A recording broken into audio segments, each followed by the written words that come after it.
ஐந்து கரத்தனை யானை முகத்தனை இந்தின் இளம்பிறை போலும் எயிற்றனை நந்தி மகந்தானை ஞானக் கொழுந்தானை புந்தியில் வைத்தடி போற்றுகின்றேன். விழிக்குத் துணை தருமென் மலப்பாதங்கள் மெய்மைகுன்றாம் ஒழிக்குத் துணை முருகா எனும் நாமங்கள் முன்பு செய்த பழிக்குத் துணை அவன் பன்னிருதோளும் பயந்ததனை வழிக்குத் துணை வடிவேலன் செங்கோடன் மயூரமுவை விழிக்கே அருளுண்டு அபிராமவல்லிக்கு வேதம் சொன்ன வழிக்கே வழிபட நெஞ்சுண்டு எவக்க வழி கிடக்க பழிக்கே சுழன்று வெம்பாவங்களே செய்து வாழ்நரக குழிக்கே அழுந்தும் கல்வர்தம்மோடு என்ன கூட்டு இனியே.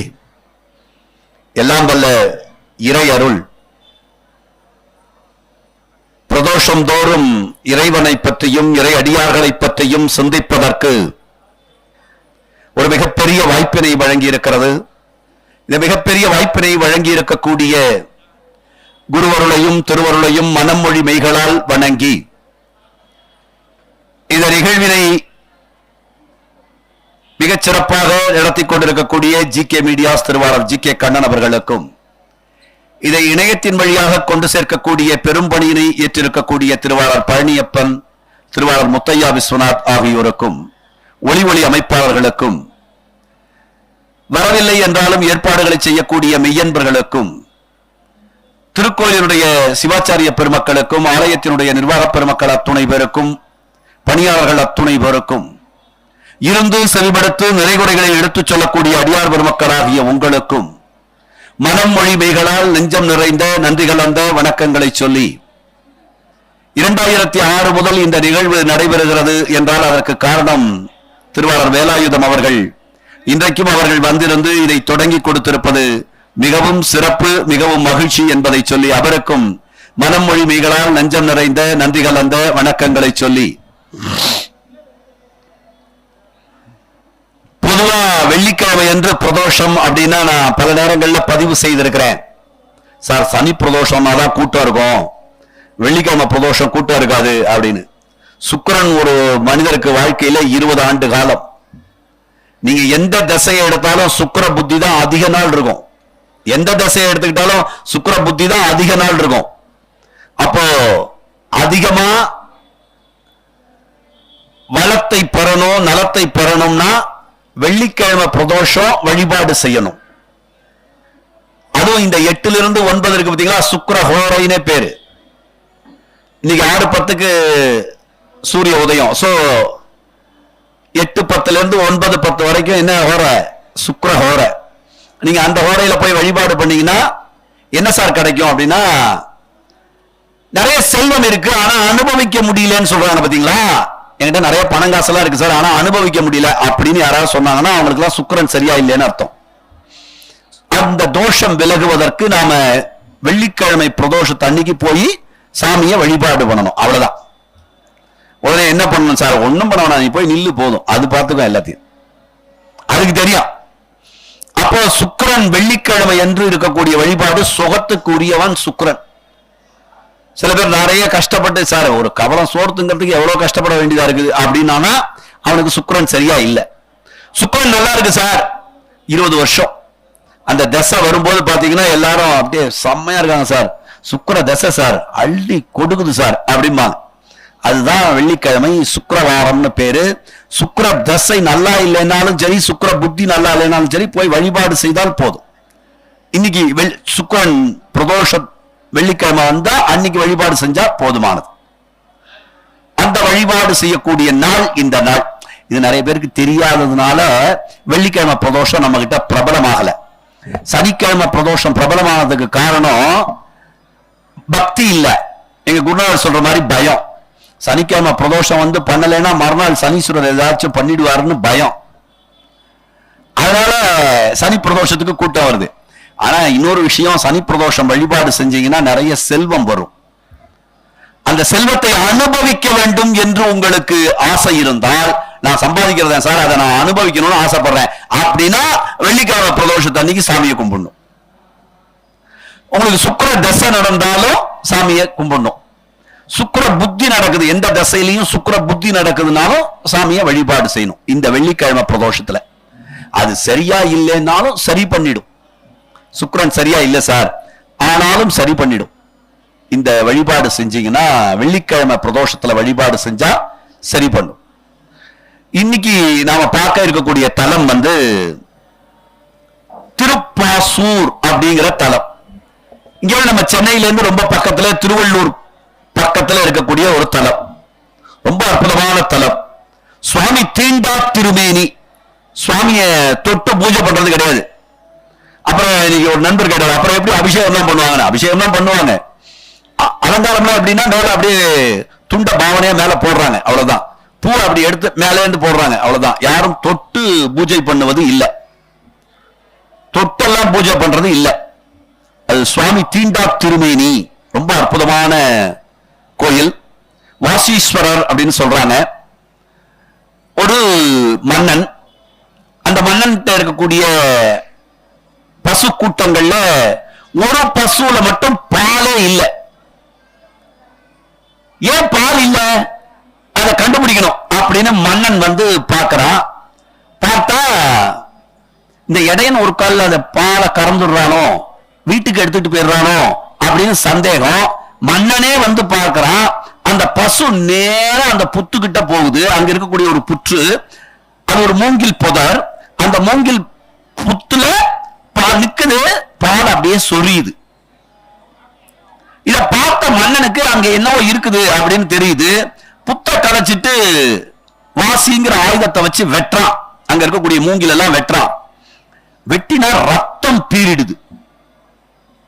ரத்தம் பீரிட்ட உடனே பயந்து போயிட்டான் மன்னன். இல்லையா, என்ன திடம்னு ரத்தம் வருது, அதுவும் ஒரு புதர்ல இருந்து ஒரு புத்துல இருந்து வருது அப்படின்னு பயந்து போய் என்ன வயதுன்னு நேரா வீட்டுக்கு போயிடான்.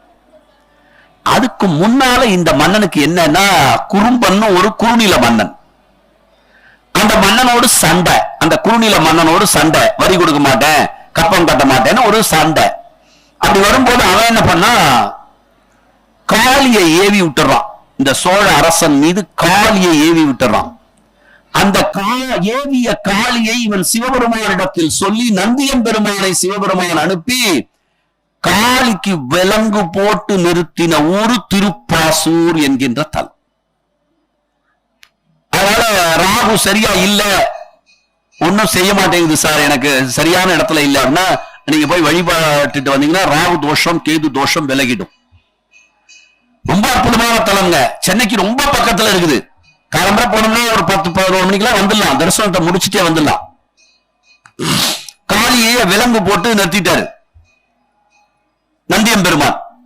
அந்த காளி அங்க இருக்கிறா, ரொம்ப அற்புதமான காளி, அருள் செய்யக்கூடிய காளியாக மாறிவிட்டாள். அவன் என்ன பண்ணிடுறா, நீ இப்படி காளிய அடக்கிட்டியா, நந்தியம்பெருமான அனுப்பிச்சு காளிய அடக்கிட்டியா, உன்னை கொல்றதுக்கு ஒரு குடுவையில பாம்பை அடைச்சு இவங்கிட்ட கொடுக்குறான். சிவபெருமான் நேரா வந்து ஒரு பாம்பாட்டி வடிவுல வந்து அந்த பாம்பை புடிச்சுக்கிட்டு போயிடுறாரு. இவனுக்கு ஒரே கவலை, காலம்பர போய் மூங்கில் புதர்ல நின்னா அங்க வெட்டினோம்னா அங்கிருந்து ரத்தம் பீரிடுது. இப்ப வந்து பார்த்தா பாம்பாட்டி வடிவுல ஒருத்தன் வந்து நம்ம கையில இருக்கக்கூடிய கலசத்தை வாங்கிட்டு போறோம், அதுக்குள்ள பாம்பு இருக்குது. பயமா இருக்குது, என்ன நடக்குது நம்மளை சுத்தி அப்படின்னு பயந்துகிட்டே அன்னைக்கு நைட்டு படுக்கிறான். படுத்தா கனவுல சுவாமி வந்து சொல்றாரு, நான் தான் அந்த புற்றுக்கு கீழே இருக்கிறேன், ரத்தம் வந்தது என் தலையிலிருந்து தான், உன்னை பாம்பினுடைய விஷத்திலிருந்து காப்பாற்றியவனும் நானே, எனக்கு ஒரு கோயில் கட்டு அப்படின்னு சொன்ன உடனே மன்னன் மகிழ்ந்து போய் மறுநாள் வந்து பார்த்தா அந்த வாசியால் இவன் வெட்டிய இடம் இருக்குது. சாமி இப்பவும் அந்த லிங்கத்து மேல வெட்டுப்பட்ட இடம் இருக்குது. ரொம்ப அற்புதமான தலம்ங்க. வழிபடுவதற்கு மிகுந்த மன மகிழ்வை தரக்கூடிய தலமாக இருக்கிறது திருப்பாசூர் என்கின்ற தலம். திருவள்ளூர் ரயில்வே ஸ்டேஷன்ல இருந்து இறங்கினா ஒரு 1 கிலோமீட்டர் 1.5 கிலோமீட்டர்ல நடந்தே கூட போயிடலாம். இந்திரனுக்கு தன்னுடைய 16 விதமான செல்வங்கள்ல அவனுடைய 11 செல்வங்கள் இழந்துட்டான். என்ன செய்யறதுன்னு தெரியல. சுவாமிகிட்ட வந்து விண்ணப்பம் வச்சா விநாயகரை வழிபாடு செய் அப்படின்னு சுவாமி சொல்றாரு. அப்போ 11 விநாயகரை அமைத்து அங்க வழிபாடு செய்யறான் இந்திரன். இந்திரன் வழிபட்டதின் காரணமாக அங்க விநாயகர் சபை அப்படின்னு ஒண்ணு இருக்குது. இப்ப ரொம்ப யாராவது கெட்டது பண்றாங்கன்னு வைங்க, நமக்கு அடுத்தடுத்து ரொம்ப கெட்டது பண்றாங்க, பொய் சொல்றாங்க, ஏமாத்துறாங்க, நம்மள ரொம்ப வஞ்சிக்கிறாங்கன்னா அந்த விநாயகர் சபை 11 விநாயகர் இருக்கக்கூடிய இடத்துல போய் ஒரு விநாயகருக்கு தேங்காய் மாலை 11 தேங்காய் வச்சு 11 வாழைப்பழம் வச்சு அங்க வெத்தலை பாக்கெல்லாம் வச்சு பழம் வச்சு படைச்சிட்டு அங்க போய் சொல்லிட்டு வரணும்ன்றாங்க. இப்ப நாம போறோம், நமக்கு வெத்தலை மாலை எல்லாம் கட்டல, பழ மாலை கட்டல, தேங்காய் மாலை கட்டல, ஆனா சொல்லிட்டு வரலாம். அந்த விநாயகர் சபையில நான் இவ்வளவு கஷ்டப்படுறேன், என்னை இன்னார் வஞ்சிக்கிறாங்க, எது நியாயமா அரசை நியாயமான கோரிக்கைகள் நிறைவேற்றக்கூடிய அற்புத தலம் திருப்பாசூர் என்கின்ற தலம். அருள்மிகு பசுபதி நாயகி உடனுரை அருள்மிகு பாசூர் நாதர் வாசீஸ்வரர்னு இன்னொரு பேர் இருக்கு, உரையும் தலம். அம்பிகைக்கு என்ன பேர் தெரியுங்களா? கௌஷிக் அதை இதுல போடும்போது அந்த பேரை போட்டுட்டாரு, போடக்கூடாது அந்த பேரை. அங்கேயும் போர்டுல அந்த பேர் தான் போட்டிருக்கிறாங்க, அந்த பேரை நம்ம சொல்லக்கூடாது. என்ன சொல்றாருன்னா, சுவாமி அம்பாளை பார்த்து தங்காவலி அப்படின்னு சொல்றாரு, என்னுடைய அன்பிற்குரியவளே என்று அழைக்கின்றார். அதை நாம கூப்பிடலாமா? அவரு ஐயா, அவங்க அம்மா, அவங்க கூப்பிட்டுக்கலாம். என் அன்பிற்குரியவளே என்று கற்பகத்தை கபாலை கூப்பிடலாம். ஆனா நான் எப்படி கேட்பணும், என் அன்னையே அப்படின்னா நான் கூப்பிடணும். என் அன்பிற்குரியவளே, அவளோட அன்புக்குரியவனா நான் இருக்கணும், பையனா என்ன பார்த்துக்கணும். அதை நான் போட்டிருந்தேன் கௌஷிக்கு. நான் சொன்னேன், தம்பி இதை போடக்கூடாது. ஏன்? அது அவர் தான் கூப்பிடணும், அவர் தான் கூப்பிடணும். என் அன்பிற்குரிய காதலியே என்று அவர் தான் அழைக்க வேண்டும், என் அன்பிற்குரிய அன்னையே என்றுதான் நாம் அழைக்கணும். அழைப்பு முறை இருக்குல்ல, அது தவறுங்கிறத சொல்லி காட்டின. அவன் சொன்னான், அப்பா போர்டுல எழுதிருக்கேன் மாமா, தங்காதலின்னு போர்டுல எழுதிருக்க, அது தெரியாம எழுதிட்டாங்க. அவர் அழைத்த பேரை அப்படியே எழுதி விட்டார்கள். இத்தனை ஊர்ல என் அன்பிற்குரியவளே என்று அம்பிகையை இறைவன் அழைத்த ஒரே தலம் திருப்பாசூர் என்கின்ற தலம். 274 தலத்துல இந்த ஒரு தலத்துல மட்டும்தான் என் அன்பிற்குரியவளே என்று அம்பிகையை ஈசன் அழைத்திருக்கிறான். எனவே திருமண தடை இருந்தா இந்த கோயிலுக்கு போனா திருமண தடை நீங்கிடும். ஏன்னா அவர்கள் எப்படி இருக்கிறார்கள்? மனமொத்த தம்பதியர்களாக அங்கே இருக்கிறார்கள். அதுல பிணக்கு இருந்தா நீங்கிடும். அந்த விநாயகர் சபையில வழக்கு ஏதாவது இருந்தா போய் சொல்லிட்டு வந்தா போதும், அந்த வழக்கு தீர்ந்துடும். நாக தோஷம் இருந்தா விலகிடும், மனம் மகிழ்ச்சி தரும். ஏன்னா பாம்பாட்டி வடிவிலே வந்து ஈசன் இந்த சோழ மன்னனுடைய தோஷத்தை நீக்கி இருக்கிறான், பாம்பு தோஷத்தை. துயர் தீரும், நாக தோஷம் நீங்கும். இவ்வளவுதானே இந்த ஊரு. அருள்மிகு பசுபதி நாயகி உடனுரை அருள்மிகு பாசூர் நாதர் உரையும் தலம் திருப்பாசூர் என்கின்ற தலம். இந்த சுவாமி அம்பாள் பேரை சொன்னாலே மனசு நிறையும், மகிழ்வால் நிறையும் அப்படின்னு சொல்றாங்க. அருள்மிகு பசுபதி நாயகி உடனுரை அருள்மிகு பாசூர் நாதர், இன்னொரு பேர் இருக்கு வாசீஸ்வரர்னு பேர். இப்போ இந்த தலத்துக்கு நான் போனேன், போய் வழிபாடு செய்து விட்டு வரும்போது அவன் சொல்றான், கௌஷிக்கோட தான் போனோம். அப்படி போயிட்டு வரும்போது கௌஷிக் சொன்னா, மாமா இந்த கோயில் ரொம்ப அழகா இருக்கே அப்படின்னா, அங்க சீனிவாசன் ஒருத்தர் வந்து இந்த கதையெல்லாம் சொல்றாரு. ஏற்கனவே இந்த கதையெல்லாம் எனக்கு தெரியும், இதுதாங்க நாங்க பேச போறோம் அப்படின்னா கூட அவர் விடல. வேணா நான் கதை சொல்றேன், வேணா நான் இந்த புராணத்தை சொல்றேன். இது மூங்கில் காடு, மூங்கில் புதர், அதுல இருந்தாரு சுவாமி. வாசினா மூங்கில் பேரு, மூங்கில் வாசீஸ்வரர், அதனாலதான் சொல்றோம். சரி, எல்லாத்தையும் கேட்டுக்கிறோம். தலவிருட்சம் அங்க மூங்கில், இப்பவும் பசுமையா இருக்குது மூங்கில். அங்க போய் பார்த்துட்டு வரும்போது அவர் ஸ்ரீனிவாசன்கிறவர் எல்லா கதையும் சொல்றாரு, கேட்டுக்கிறோம். கேட்டுக்கிட்டு இந்த கதையெல்லாம் உங்களுக்கு தெரியும்ல, ஏன் கேட்கறீங்க, ஏன் கேட்கறீங்க அப்படின்னு இந்த பையன் கேட்கிறான். என்ன நான் சொன்னேன், தெரிந்தாலும் இன்னொருவர் சொல்கின்ற போது ஒரு முறை கேட்டுக்கணும். நீங்க தாத்தா பெரியவரா உட்கார்ந்துருப்பாரு வீட்டுல, பையன் பேரன் ஸ்கூல் போயிட்டு வந்து சொல்லுவான், இன்னைக்கு மிஸ் என்ன சொல்லி கொடுத்தாங்க தெரியுமா, அதுக்கப்புறம் என்ன வரும் சொல்லு அப்படின்னா தாத்தா சொல்லக்கூடாது, அவன் நான் சொல்லக்கூடாது, என்ன வரும் எனக்கு தெரியலையடா அப்படிங்கணும். அவனே சொல்லுவான், இது கூட உனக்கு தெரியலையா அப்படிமா. அப்போ பேரண்ட்ஸ் சொல்றத ரசிச்சு கேட்கணும். அதுபோல அவர் சொல்றத நாம கேட்கணும். கேட்கறதுனால என்ன பலன் அப்படின்னா, நிறைய நேரங்கள்ல நம்ம ஏதாவது பார்த்து பார்த்து படிப்போம், ஒரு முறை எழுதியிருப்போம், கொஞ்சம் தான் மனசுல பதிஞ்சிருக்கும். ஆனா சுவாமி அங்க சொல்றாரு, உனக்கு இன்னொரு முறை மனசுல பதியறதுக்காக நான் ஒரு ஆளை அனுப்புறேன், அவன் சொல்லுவான், கேட்டுக்கேன் பாரு. நீங்க படிக்கிறத காட்டிலும் கற்றலின் கேட்டல் நன்று, சிரவணம் நல்லது. அத ஒரு முறை அவரே சொல்றாரு. யாரா வந்து சொல்றாரு? வாசீஸ்வரராவே வந்து சொல்றாரு. நான் அப்படிதான் கருதுறேன். அவர் சொல்றதை கேட்டுக்கணும். ஏன்னா நமக்கு கோயில்கள் எல்லாங்க சில நல்ல வார்த்தைகள் வரும், சில நல்ல வார்த்தைகள் வந்து நம்ம காதுல விழும். கவலைப்படாத, உன்னோட கஷ்டம் இன்னையோட தீந்துடும் அப்படின்னு ஒரு நல்ல வாக்கு வரும். அது அந்த வாக்கு உங்க காதுல அது விழுந்துருச்சுன்னா உங்களுக்கு அது நடக்க போகுது. கவலைப்படாத, உன்னோட வழக்கு தீந்துடும் அப்படின்னு கேட்குதுன்னா உங்களுக்கு கஷ்டம் தீர போகுதுன்னு அர்த்தம். உனக்கு நல்லது நடக்கும், கவலைப்படாத, கல்யாணம் நடந்துரும், குழந்தை பிறந்துரும், சொந்த வீடு அமைஞ்சிரும். இப்படி நல்ல வார்த்தைகள் காதுல விழணும். அப்ப என்ன பண்ணணும்? நாம நல்ல வார்த்தைகளையே பேசணும். ஆனா அதெல்லாம் வரமாட்டேங்குதுன்னு வைங்க, வரமாட்டேங்குது. எனக்கு வரல, உங்களுக்கு வந்துச்சுன்னா நீங்க ரொம்ப மகிழ்ச்சி, இறைவனோடு இரண்டரை கலந்து நிற்கின்றீர்கள் என்று பொருள். ஆனா நல்ல வார்த்தைகள் வரலன்னா அதுக்குதான் ஒரு வார்த்தை நம்ம ஊர்ல சொல்லி கொடுத்துருக்காங்க, மௌனம் சர்வார்த்த சாதகம்.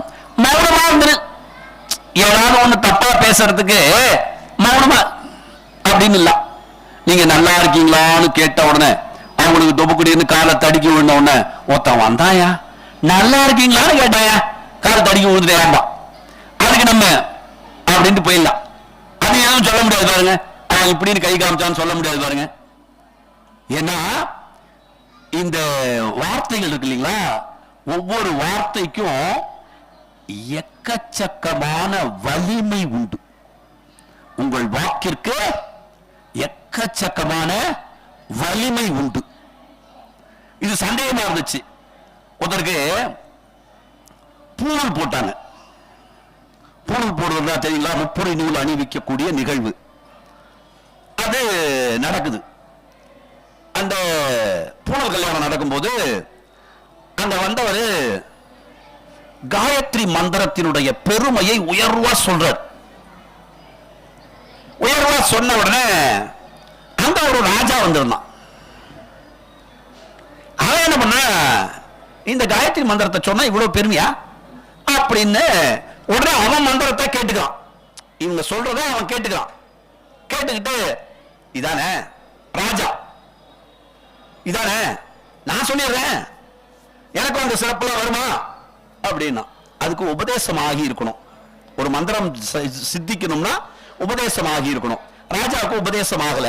ஏன்? அவனுக்கு இது இல்ல வேலை, அவனுக்கு இந்த நாட்டை காப்பது வேலை இல்லையா? அவனுக்கு ஜபம் பண்றது வேலை இல்லை, அவனுக்கு நாட்டை காப்பது வேலை. ஆனா நான் ஜபம் பண்ணா என்ன நடக்கும் அப்படின்னா, இந்த மந்திரம் எனக்கு சித்திக்குமா, எனக்கு பலிக்குமா கேக்குறான். இந்த புராணிகர் சொன்னாரு, நீ சொன்னா பலிக்காது, நான் தான் சொல்லணும். ஏன்? இந்த மந்திரத்தை நீ சொன்னா மட்டும்தான் பலிக்குமா, நான் சொன்னா பலிக்காத அப்படின்னா.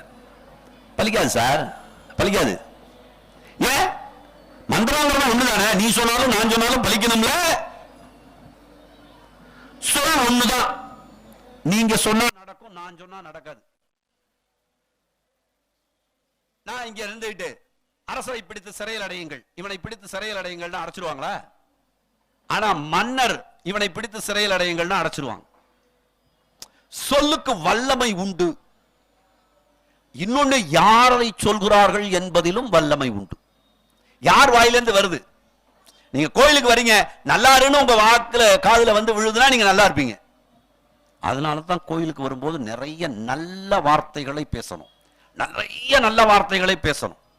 இத பிராக்டிஸ் கொண்டு வந்துருங்க, இத பழக்கத்துக்கு கொண்டு வந்துருங்க. நம்ம வாயை திறந்தாலே நல்ல வார்த்தைகள், நல்லா இருப்பா, சௌக்கியமா இரு, சந்தோஷமா இரு, மகிழ்ச்சியா இரு. இது என்ன காசா பணமா? நல்லா இருன்னு சொல்றது காசா பணமா? இல்லையா? இதுல ஒண்ணும் இல்லையா? சில பேர் உன் எண்ணம் போல வாழு, இது ஒரு வாழ்த்தான். உன் எண்ணம் போல வாழு, என்ன விதைச்சியோ அதை அறுவடை பண்ணுவ. இதுக்கு என்னத்துக்கு வாழ்த்தணும் நீ? அது எங்களுக்கு தெரியாத, அது எங்களுக்கு தெரியாத. குழந்தை வேகமா ஓடுதுன்னா ஓடும் போது சொல்லுவாங்க, நீங்க கோயில்ல நிறைய பேர் பார்த்து மூஞ்சி மோர பேந்துற போகுது. இது ரொம்ப முக்கியமா? இதை நீ வீட்லயே சொல்லி வேகமா ஓடினா விழுந்துருவ. கோயில்ல நான் எதுவும் பேச மாட்டேன், நல்லதை தவிர எதுவும் பேச மாட்டேன். தம்பி பார்த்து வாப்பா அப்படி சொல்லக்கூடாதா? பார்த்து வாப்பான்னு சொல்லக்கூடாதா? ஏன் மங்கள இசையெல்லாம் ஒலிக்கிறாங்க? மங்கள நான் ஏறும்போது இந்த மாதிரி என்ன மாதிரி ரெண்டு அபிஷேகம் ஏதாவது ரெண்டு பேசும், அது யாரு காதுலையும் விழக்கூடாதுங்கிறதுக்காக தான் மங்கள சப்தம் எழுப்புறது. வேற யார் பேசுறதும் காதுல கேட்கக்கூடாது. அப்ப யோசிச்சு பாருங்க, நல்ல சொற்களை பேசுவதுங்கிறது தான் நம்மோட முதல் கற்றுக்கொள்ளக்கூடியதா இருக்கணும், கல்வியா இருக்கணும். நல்ல சொற்களை பேசுவது. நம்ம பேச கத்துக்கிறதுக்கு எவ்வளவு வயசுல கத்துக்கிறோம்? 2.5 வயசு இல்லையா? நான் நேற்று கோயிலுக்கு போனேன், அது இதை இப்படி சொல்லணும். ஆனா நாங்கெல்லாம் நாளைக்கு கோயிலுக்கு போனோமே அப்படிங்கும் குழந்தை. அப்போ நாளைக்கு இல்ல, நாளைக்கு போவோம், நேற்றுனா போனோம், இறந்த காலத்துல சொல்லணும். இதெல்லாம் நம்ம சொல்லி கொடுக்கிறோமா? 2ல இருந்து 3 வயசு, 3.5 வயசு இல்லையா? பேசுறது எப்படி எப்படி பேசுறது, ஹவு டு டாக் சொல்லி தரோம். ஆனா பேச சொல்லி கொடுத்துடுறோம்ல, எப்ப பேசணும், எதை பேசணும், எப்ப பேசாம இருக்கணுங்கிறத சாகர வரைக்கும் கத்துக்கவே இல்லை, கத்துக்கிறதே இல்லை. நீங்க யோசிச்சு பாருங்களேன், கல்யாண மண்டபத்தில் வாசல்ல நின்னுகிற நீங்க கொஞ்ச நேரம் பாருங்களேன், அங்கேருந்து 2 பேர் வந்திருப்பாங்க. ஏன் மகேஷ் வரல அப்படிமா? வந்தவனை முதல்ல வாங்க. புரியுதுங்களா? இதான சிறப்பு. வந்திருக்கிறான் ஒருத்தன், வந்திருக்கிறான், வந்தவனை வாங்க, காஃபி சாப்பிடுங்க, சிரம பரிகாரம் பண்ணீங்க. அவங்க ஏன் வரல அப்புறமா கேட்கறது, வாசல்லே வச்சு அவன் ஏன் வரல, அவன் அவ்வளவு பெரிய ஆள் ஆயிட்டானே, இதுக்கு எதுக்கு நான் இவனுக்கு மதிச்சு பத்திரிக்கை கொடுக்கணும்? உன்னை யார் கொடுக்க சொன்ன? உன்னை யார் கொடுக்க சொன்ன? இல்லையா? அப்போ நான் யோசிச்சு பார்ப்பேன், இப்ப இவனுக்குலாம் என்ன தெரியல, வருகின்றவர்களை வரவேற்பதே தெரியாமல் வரவேற்பதற்கு 2 பேரை நிறுத்தி வைக்கிறோம். அதுக்கு பொம்மையே பெஸ்ட், அதுக்கு பொம்மையே பெஸ்ட் இல்லையா? வரவேற்கிறதே தெரியாம வரவேற்கிறதுல 2 பேரை நிற்க வச்சு, அப்போ என்ன சொல்லி கொடுக்கணும்? எப்படி பேச வேண்டும் என்பதை குழந்தைகளுக்கு சொல்லிக் கொடுக்க வேண்டும். நம்ம பேச சொல்லி கொடுத்துறோம், ஆனா எப்படி பேசணும், எப்ப பேசணும், எப்ப பேசாம இருக்கணும், எந்த சொல்ல பேசணும். மங்களமான சொற்களை பேசுகின்ற இல்லம் இருக்குல்ல,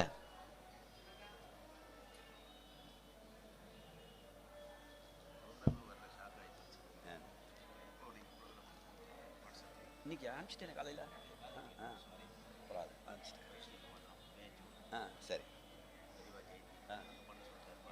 எங்க வைஷ்ணவி ஜெயந்தினா எங்க?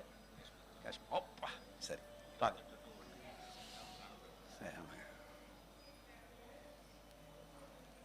எப்ப பேசணும்னு கத்துக்கிறோமா? கோயில்ல பேசாம இருக்கிறதுக்கும் கத்துக்கணும். ஆனா நம்ம மக்கள் கோயில்ல வந்தாதான் நிறைய சத்தம் போட்டு பேசுவாங்க. நீங்க பாத்திருக்கீங்களா தெரியல. ஏன்னா இவர்களுக்கு வீட்டில இருந்து பேசினா வேற யாராவது ஒருத்தங்க பேசாதேம்பாங்க, டயலாகே புரியல பேசாதேம்பாங்க. இங்க வந்தா அவங்க நிம்மதியா பேசிட்டு இருக்கிறாங்க. நான் சில நேரங்களில் அப்படிலாம் யோசிப்பது உண்டு. இறை அருள் எப்போது பேச வேண்டும், எப்போது பேசக்கூடாது, எந்த சொற்களை பயன்படுத்த வேண்டும் என்பதை தெரிந்து பயன்படுத்த வேண்டும். மங்களமான சொற்களை நீங்கள் எந்த அளவிற்கு பயன்படுத்துகின்றீர்களோ அந்த வினாடியிலிருந்து உங்களுக்கு மங்களமான நிகழ்வுகள் நடக்க தொடங்கும். சொல்லுக்கு ஒரு பெரிய பவர் உண்டுங்க. அதை அனுபவிச்சீங்கன்னா உங்களுக்கே தெரிஞ்சிடும், இந்த சொல்லுக்கு இவ்வளவு பெரிய பவர் உண்டா அப்படின்னு. இதுல 60வது பதிகம் 2ஆம் திருமுறை 122 இருக்குதுங்க. இன்னும் 62 முடிஞ்சதுன்னா இந்த 2ஆம் திருமுறை முடிஞ்சது. 136 முதல் திருமுறை முடிச்சிட்டோம். இப்ப 122 2ஆம் திருமுறையில 60வது பதிகம் இன்னைக்கு பார்த்துட்டு இருக்கிறோம். திருப்பாசூர் என்கின்ற தலம். சிந்தை இடையார். சிந்தையில சாமி உட்காரணுங்க. நம்ம வாயில உட்கார்ந்துருது இல்ல, செயல்ல கோயிலுக்கு போறோம்னு சொல்லிடுறோம். காலையில நாளைக்கு எங்க வீட்டுல பூஜை ஒரு பொழுது இல்லையா, தை வெள்ளிக்கிழமை எங்க வீட்டுல விளக்கு பூஜை காலத்துக்கு பண்ணிட்டு இருக்கிறோம். இதெல்லாம் சொல்றோமே தவிர என் சிந்தையில வந்து சாமி உட்கார்ந்துருக்கா? சிந்தையில என்ன உட்கார்ந்துருக்குது? என் கவலை தான் உட்கார்ந்துருக்குது. பையனுக்கு கல்யாணம் நடக்கணுமே, பொண்ணுக்கு கல்யாணம் நடக்கணுமே, புள்ள பிறக்கணுமே, வீடு வாங்கணுமே, வாடகை கொடுக்கணுமே, இந்த கவலை தான் உட்கார்ந்துருக்குது. கை சும்மா பூஜை பண்ணுது. ஸ்ரீமாதா சிதக்னி குண்ட சம்பூதா பூ போட்டுக்கிட்டு வாடகைக்காரன் நாளைக்கு வந்துருவானே, வாடகை கொடுக்கணுமே. ஆட உன் மண்டையில சாமி இல்லாம செயல்ல சாமி இருக்கிற மாதிரி நடிக்கிறோம். நான் என்ன சொல்றேன், உங்களுக்கு நீங்க எப்படி பண்றீங்கன்னு எனக்கு தெரியல. எனக்கு செயல்ல சாமி, நான் போய் கபாலியை பாக்குறேன், கற்பகத்தை பாக்குறேன், கற்பகமே நீ தான் எல்லான்னு சொல்ற, ஆனா வெளியில விட்டுருக்கிற செருப்பு பத்திரமா இருக்கணுமே யோசிச்சுக்கிட்டே வரேன். என் மண்டையில செருப்பு அளவுக்கு தான் மண்டை யோசிக்குதே தவிர உயர்ந்த பொருளான ஈசனை அம்பிகையை நினைக்கிறதே இல்லை. சிந்தை இடையார் தலையின் மிசையார், அவங்க தலைக்கு மேல சிந்தைக்குள்ள வந்துருச்சுன்னா கை தானா கூம்பும், கை தானா வணங்குங்க. இப்ப ரொம்ப அன்புடையவர்கள் வந்தாங்கன்னு வச்சுங்களேன், உங்களை அறியாமலே நீங்க எழுந்துப்பீங்க. ரொம்ப யாரும் நான் வரைச்ச எழுந்துரு அதெல்லாம் எழுந்துக்க மாட்டோம். மேபி பதவியில் இருக்கும்போது வேணா எழுந்துப்போம் இல்லையா? எனக்கு தெரிஞ்ச ஒரு அதிகாரி ரொம்ப மிரட்டுவாரு, பயங்கர ஸ்ட்ரிக்டா இருப்பாரு. எல்லாரும் வந்தா நடுங்குவாங்க. அவர் ரிட்டையர் ஆகி வராரு, வாசல்ல வாட்ச்மேன், புது வாட்ச்மேன், நீ யார் யான்ட்டான் அடுத்த ஒரு மாசத்துல நீ யாருன்ட்டான். அவருக்கு ஒரு மாதிரி ஷாக் ஆயிடுச்சு. நான் ஓடி வந்து சார் வாங்க வாங்கன்றேன். வாட்ச்மேன் என்ன யாருன்ட்டாரு அப்படிதான் கேட்பாங்க. நாமே இந்த உலகுக்கு யாருன்னு தெரியாதுல்ல. நம்மை நாம் தெரிந்து கொள்வது என்னது? அவனுடைய பாத கமலங்கள் மனத்திலே தியானித்தால் மட்டும்தான் உயர முடியும். அந்த ஒன்றை தவிர வேற எதையுமாலையும் உயர்வை பெற முடியாது. பணங்காசால உயர்வை பெறலாம் என்று யாரோ தப்பா நமக்கு சொல்லி கொடுத்துருக்காங்க. பணம் சம்பாதிச்சா உயர்ந்துடலாம் அப்படின்னு யாரோ நமக்கு தப்பா சொல்லி கொடுத்துருக்காங்க. அப்போ கோடி ரூபாய் வச்சிருக்கிறவங்க நிம்மதியா இருக்கணும்லங்க. சில பல கோடிகள் வச்சிருக்கிறவன் நிம்மதியா இருக்கணும்ல. நீங்க அவனை போய் பாருங்க, பாக்கெட்ல 10 ரூபாய் இல்லாதவன் கூட மகிழ்ச்சியா இருப்பான். ஆனா இந்த கோடி ரூபாய் பயமா இருக்குது. என்ன அந்த நாட்டுக்கும் போருன்றாங்க, நான் வேற வெள்ளிய வாங்கி வச்சிருக்கிறேன், டப டபன்னு ஏறிக்கிட்டே இருக்குது, திடும்னு விழுந்துடுச்சுன்னா என்ன பண்றது அப்படின்னு பயம் வந்துடும். ஏன்னா ஒரு மாசத்துல ஏறி இருக்குதுங்க, ஒரு வருஷத்துல ஏறி இருக்குது. 2025 7,000 ரூபாய் வித்த தங்கத்தை இன்னைக்கு போய் வாங்கினீங்கன்னா 16,000 ரூபாய். எல்லா கேள்வி கேட்கறவன் அத்தனை பேரும் இதான் கேட்டுட்டு இருக்கிறான், சார் இப்படியே ஏறுமா இல்ல திடும்னு இறங்கிடுமா? பழைய விலைக்கு வந்துடுச்சுன்னா ஒரு கை பார்த்துடணும் சார், அன்னைக்கு உடனே போய் வாங்கிடணும் சார். அப்படி இறங்கிடுமா? அப்படி இறங்கணும்னு எங்க குருநாதர் அடிக்கடி சொல்லுவாரு, தேவைன்னா வாங்கு, தேவையில்லைன்னா வாங்காத, சேர்த்து வைக்கலான்னு வாங்காத. வேற என்ன சேர்த்து வைக்கணுமே? நான் எனக்கு ஆசையா இருக்கு, புண்ணியத்தை சேர்த்து வை, 4 ஏழைகளுக்கு அன்னதானம் போட்டு சேர்த்து வை, அந்த புண்ணியம் உன்னை காப்பாற்றும். 2வது அந்த புண்ணியம் வந்து நான் இறந்து போனாலும் என்னோடையே எடுத்துக்கிட்டு போலாம். இங்க தங்கத்தை வாங்கி வைக்கிறேன்னு வைங்க இல்லையா, ஒரு 10 கிராம் வாங்கி வச்சுட்டேன் இல்லையா, அது ஏன்னா கஞ்சத்தனம் 10 கிராம் 100 கிராமே வாங்கி வைக்கிறேன் இல்லையா, வாங்கி வச்சாச்சு. வாங்கி வச்சுட்டு நான் மறுநாள் இறந்து போயிட்டா, பாவம் தங்கத்தெல்லாம் வாங்கி வச்சுட்டாரு, ஒரு குண்டுமணி தங்கத்தை அவரோட போட்டு எரிப்போன்னு யாராவது எரிப்பாங்களா? தங்கம் வைக்கிற விலையில தங்கமா வேணாம் விட்டுடு, அவர் ஒன்றும் அதெல்லாம் கேட்க மாட்டாரு அப்படின்வான். என்னவோ இவன் என்னை பத்தி எல்லாம் முழுசா தெரிஞ்ச மாதிரி. நான் கேட்காம இருந்தா நான் ஏன் 100 கிராம் வாங்கி வைக்க போறேன் இல்லையா? அப்போ நம்முடைய உள்ளம் இறை சிந்தனையோடு கலந்து பூஜிக்க வேண்டுமே தவிர, பூஜை செய்ய வேண்டுமே தவிர, கோயிலுக்கு வர வேண்டுமே தவிர. கோயிலுக்கு வரும்போது அன்னைக்கு ஒருத்தர் கேட்கிறாரு, என்ன சட்டை போட்டு வருவீங்க, என்ன ட்ரெஸ் அப்படின்னாரு. என்ன பொறுத்த வரைக்கும் எது கொடியில காயுதோ அதை எடுத்து போட்டு வருவேன். கொடியில எது காயுதோ அதை எடுத்து போட்டு வருவேன். ஏன்? அது யார் மீதும் படாத ஒரு சட்டை, நான் துவச்சி போட்டுருக்கிறேன், அதை எடுத்து போட்டுக்கின்னு வருவேன் கோயிலுக்கு. அதுதான் சிறப்பு. அதுல மேட்சிங் இருக்கா, கலர் சரியா இருக்குதா, அதெல்லாம் கிடையாது. சாமி நம்பிக்கை வேணும், அவ்வளவுதான். இறைவன் என்னை பார்க்க வேண்டும் என்று ஆசையிலே வருகிறேன். கோயிலுக்கு வர்றது எதுக்கு? நான் சாமியை பார்க்கணும்னு வரல. நான் சாமியை பார்க்க முடியுமா? பார்க்க முடியலங்கிறது நம்மளுடைய வருத்தமே. சாமி என்ன பார்க்கணும். நான் கோயிலுக்குள்ள இப்ப உட்கார்ந்துருக்கிறேன், சனி மூலையிலேயே உட்கார்ந்து இருந்தாலும் கொஞ்ச நேரத்துக்கு முன்னால சாமி இங்க வந்திருப்பாரு, ரிஷபாரூடரா உமையொரு பாகனா எழுந்தருள் இருப்பாரு, இது பாட்டு பாடி இருப்பாங்க இல்லையா, பஞ்சபுராணம் பாட்டு செஞ்சிருப்பாங்க, கற்பூர ஹாரதி காமிச்சிருப்பாங்க, அத்தனை பேரும் கும்பிட்டு இருப்பாங்க. அந்த இடத்துல சாமி மூச்சு விட்ட இடத்துல, அம்பிகையோடு சேர்ந்து மூச்சு விட்ட இடத்துல இப்ப நான் உட்கார்ந்துகிட்டு நானும் மூச்சு விட்டு விடுறேன். இப்ப இந்த காத்து உள்ள போய் அப்பாவும் அம்மாவும் சுவாசிச்ச காத்து உள்ள போய் கொஞ்சம் போல அவனோட நினைப்பை கொண்டு வரணும். ரொம்ப எல்லாம் வந்துடாது, என்ன மாதிரி மட சாம்பிராணிக்கு எவ்வளவு வந்துட போகுது, கொஞ்சமாவது அவனோட நினைப்பு உள்ள வந்துடுச்சுன்னா இந்த வினை என்ன ஆயிடும், தானே போயிடும். சிந்தை இடையார் தலையின் மிசையார் செஞ்சொல்லார். ரொம்ப அற்புதமான வார்த்தைங்க. செம்மையான சொற்களை யார் பேசுவார்கள்னா, சாமி உள்ள ஆவாகனம் ஆயிட்டா அவன் செம்மையான சொற்களை பேசுவான். ஒரு சாமியாரு, அவரை பார்க்கிறதுக்கு இன்னொரு சாமியார் வந்திருக்கிறார். ஒரு சாமியாரை பார்க்கிறதுக்கு இன்னொரு சாமியார் வந்திருக்கிறார். வந்தவரை வாசல் இருந்தவர் சொல்லியிருக்கிறாரு, சாமி பூசையில இருக்குது உட்காருங்க அப்படின்னு. உட்கார்ந்தாச்சு.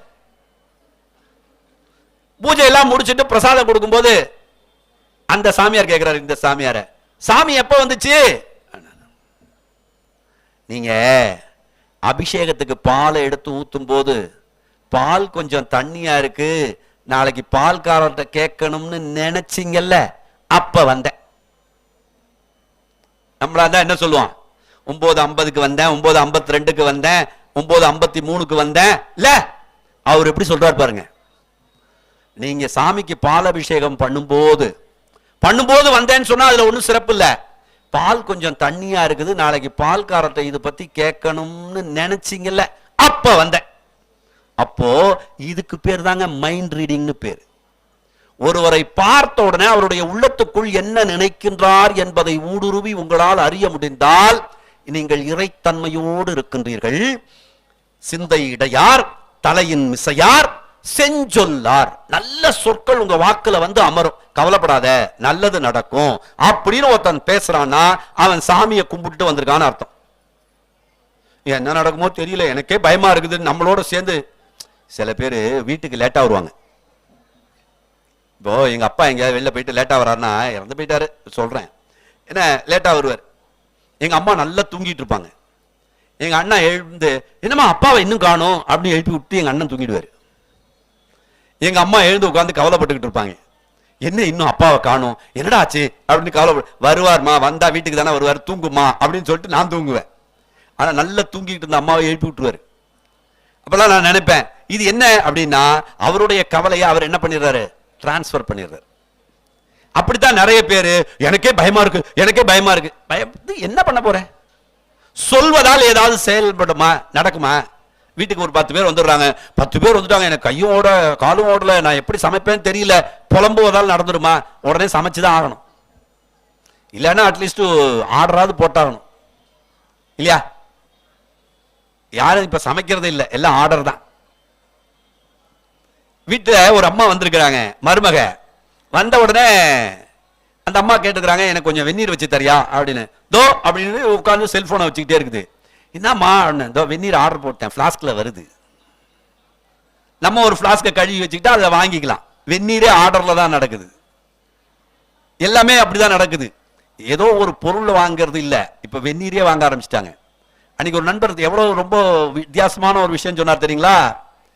இன்னும் அடுத்த 20 ஆண்டுகள்ல என்னென்ன சேவையெல்லாம் வரும்னு சொல்றாரு. நான் வாக்கிங் போறேன், என்னோட பேசிக்கிட்டே வர்றதுக்கு ஒரு ஆள் வேணும் அப்படின்னு நீங்க அனுப்பிச்சிங்கன்னா உங்களோட பேசிக்கிட்டே இருக்கிறதுக்கு ஒரு ஆள் வருவான். ஆமா, அவனுக்கு உரிய தொகையை கொடுத்து நம்ம என்னது ஒண்ணும் இல்ல, நம்ம ஊர்ல ஃப்ரெண்ட்ஸ் நண்பர்கள் இது இன்னைக்கு இல்ல, நல்ல நண்பர்கள் இல்ல. ஏன்? என் பொண்ணுக்கு நிச்சயம் பண்ணிக்கிறத அவன்கிட்ட சொல்லக்கூடாது, அவன் கண்ணு பட்டுச்சுன்னா நடக்காது இல்லையா? நான் அரை கிரவுண்டு வாங்கி வச்சிருக்கிறேன், அவன்கிட்ட சொன்னா நடக்காது, அவன் வாய வச்சாலே விளங்காது. இந்த மாதிரி ஆட்களாவே நம்ம சேர்த்து வச்சிருக்கிறோம். யார்ட்டையும் சொல்ல மாட்டோம், யார்ட்டையும் சொல்ல. ஏங்க சொன்னாதாங்க நல்லது கெட்டது தெரியும், சொன்னாதானே நல்லது கெட்டது தெரியும். இந்த பெண்ணுக்கு இந்த பையனை முடிக்கிறோம் அப்படின்னு சொன்னாதானே அந்த பையன் நல்லவனா கெட்டவனா, அந்த பொண்ணு நல்லவளா கெட்டவளா தெரியும். நான் யாருக்கும் சொல்ல மாட்டேன், சொன்னா அவ்வளவுதான் நடக்காது அப்படின்னா, நீ சொன்னாதான் நல்லது, 4 பேருக்கு தெரியும். அப்போ நல்ல நண்பர்கள் குழாம் அமைக்க வேண்டும், அது செஞ்சொல்லாராக இருக்க வேண்டும். வந்து மாலை வைகும் பொழுது என் மனத்து உள்ளார், என்னுடைய மனத்துக்குள்ள வந்து உட்கார்ந்துடுறான் அவனே. நான் போனா போறதில்ல, இமைப்பொழுதும் என் நெஞ்சில் நீங்காதான் தாழ்வாழ்க. நான் அவனை நினைச்சுக்கிட்டே இருப்பேன்னு மாணிக்க வாசகர் சொல்லவே இல்லை. நீங்க கவனிச்சீங்கன்னா தெரியும். நான் சாமியை நினைச்சுக்கிட்டே இருப்பேன், மாணிக்க வாசகருக்கே தெரியும். அவரே சொல்றாரு, என்னால முடியாது உன்னை நினைச்சுக்கிட்டே இருக்கிறதுக்கு, நீ என்ன விட்டு போகாத, நீ என்ன விட்டு போகாத, இமைப்பொழுதும் என் நெஞ்சில் நீங்காதான் தாழ்வாழ்க. அப்படி வினாடி நேரம் கூட என்னை விட்டு அவன் பிரியக்கூடாது. நான் அவனை நினைச்சுக்கிட்டு இருப்பேனான்னு எனக்கு தெரியாது. ஏன்னா எனக்கு அந்த குவாலிட்டி இல்லை, கம்மியா தான் இருக்குது. ஏன், நான் இதை விட்டு இறங்கின உடனே காலத்து கடையில் ரோஸ் மில்க் குடிக்கலாமான்னு மனசு போயிடும். அப்படியே போனோம்னா வேற எங்கேயாவது இட்லி சாம்பார் சாப்பிடலாமான்னு போயிடும். டெய்லி இட்லி சாம்பாரே சாப்பிட்டுட்டு இருக்கிறோமே, இன்னைக்கு ஒரு நாள் சாம்பார் வடை சாம்பார் சாப்பிட்டா எப்படி இருக்கும் இல்லையா, சாம்பார் வடை சாப்பிட்டா எப்படி இருக்கும்னு தோணிடும். இப்படி விதவிதமா தோண ஆரம்பிச்சிடும்.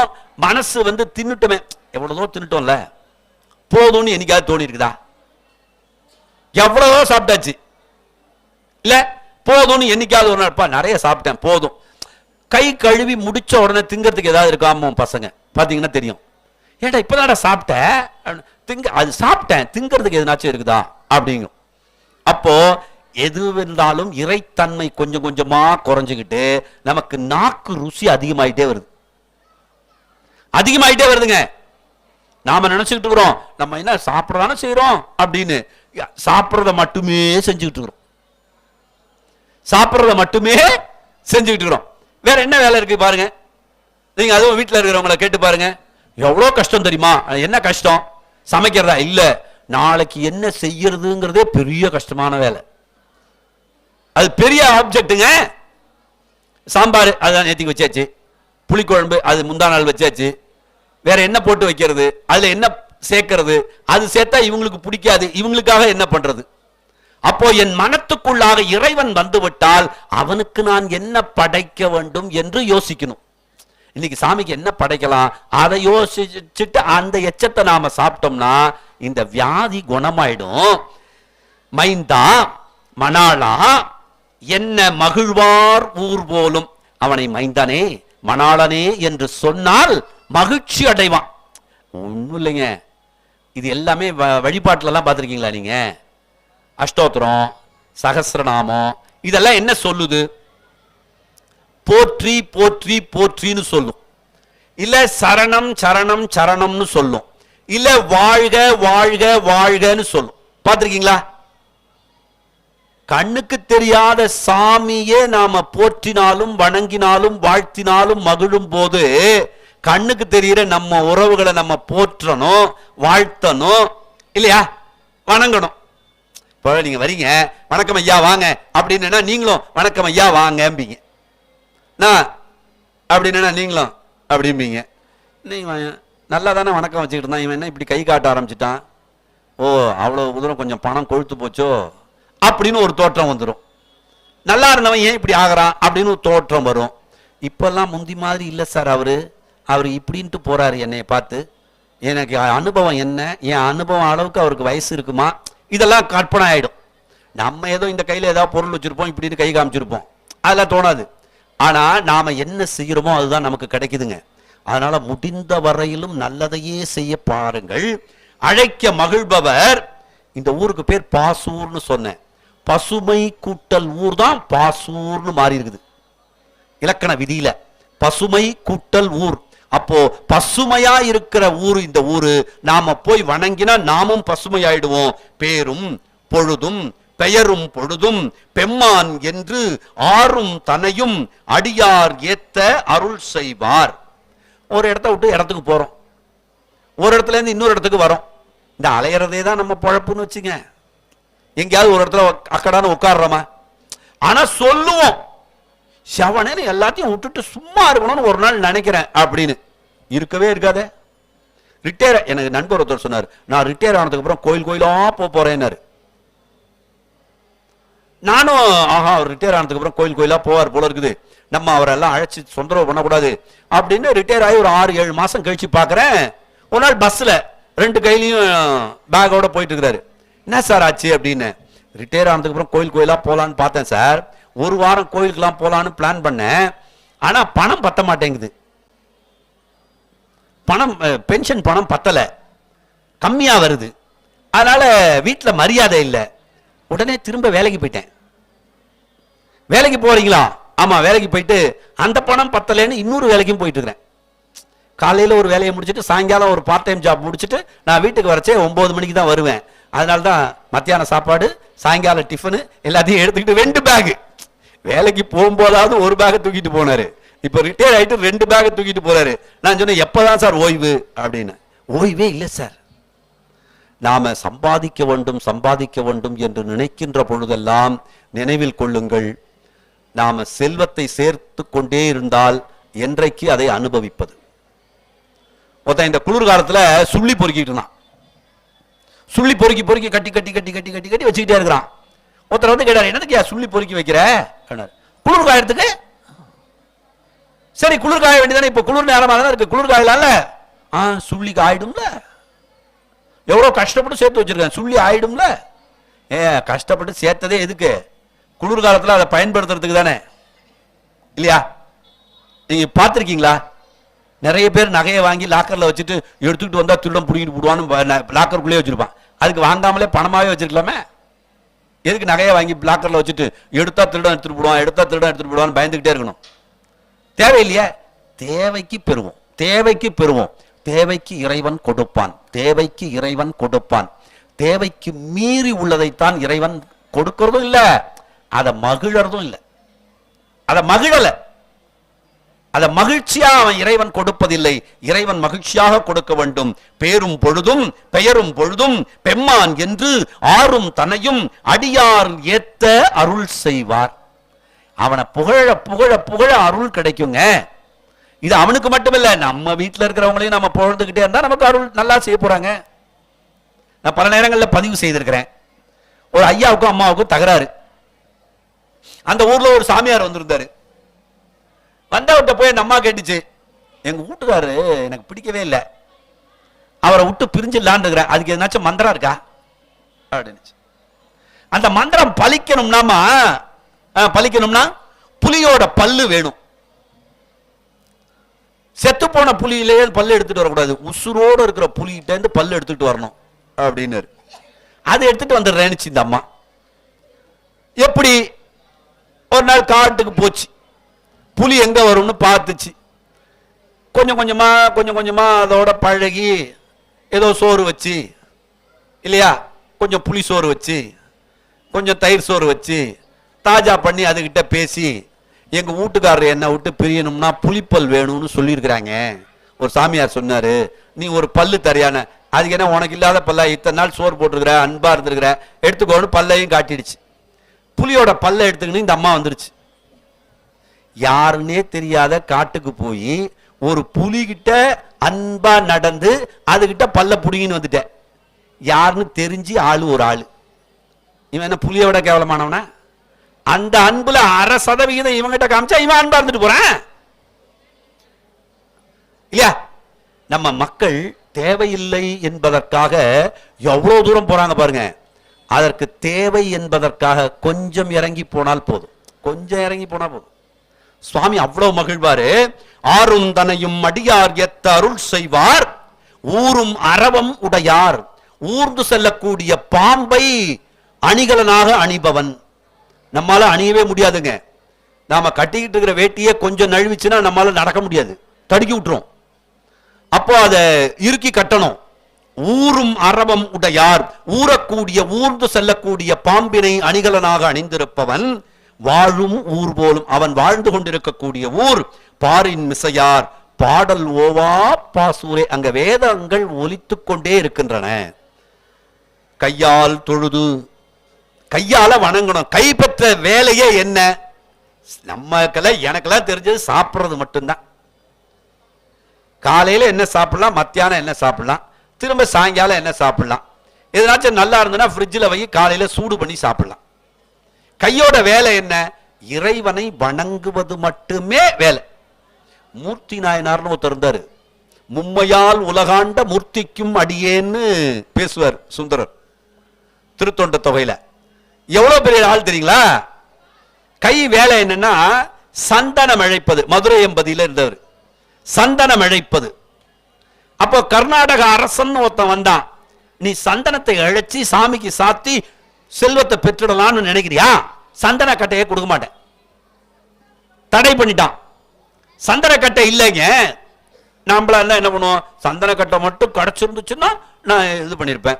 சாமி அவனுக்கு ஒரு நல்ல புத்தியை கொடுன்னு சாமி கிட்ட போய் விண்ணப்பம் வச்சிருப்போம். மூர்த்தி நாயனார் அப்படி செய்யல. சந்தன கட்டையில தன்னோட கையை இழைக்கிறாரு. சந்தனத்தை விட வாசம் அதிகமா வருது. ஆனா ரத்தமும் எலும்பும் சதையும் பிஞ்சு தொங்குது. மூர்த்தி நாயனாருக்கு அருள் செஞ்சிட்டாரு. மும்மையால் உலகாண்ட மூர்த்திக்கும் அடியேன் செஞ்சிடறாரு. அப்ப நம்ம என்னைக்கு ஒரு சின்ன தடை வந்தா, ஒரு மழை பெஞ்சா கோயில்ல கூட்டம் இருக்கா தெரியுங்களா உங்களுக்கு? கரெக்டா பிரதோஷம், சனி பிரதோஷமே வச்சுங்க, ஒரு மழை பெஞ்சா கூட்டம் இருக்காது. மழை உடம்புக்கு உடம்புக்கு வந்துட போகுது, சாமியை நாளைக்கு பார்த்துக்கலாம், சாமி எங்க ஓடியா போயிட போகுது. இந்த பிரதோஷம் இல்லைன்னா அடுத்த பிரதோஷம். நம்மால் சொல்ற வார்த்தை இருக்கு பார்த்தீங்களா? இந்த பிரதோஷம் இல்லைன்னா அடுத்த பிரதோஷம். இப்ப சாமி எங்க ஓடியா போயிட போகுது, காலத்துக்கும் அவர் இங்கதான் குந்தின்னு இருப்பாரு, நம்ம எப்ப வேணா போய் பார்த்துக்கலாம். இந்த பிரதோஷம் இல்லைன்னா அடுத்த பிரதோஷமா. அப்ப இந்த பிரதோஷம் கும்பிடுற வாய்ப்பு போயிடுச்சேன்னு நினைக்கிறதுல கொஞ்சம் மழை பெஞ்சா கூட்டம் வராது தெரியுங்களா உங்களுக்கு?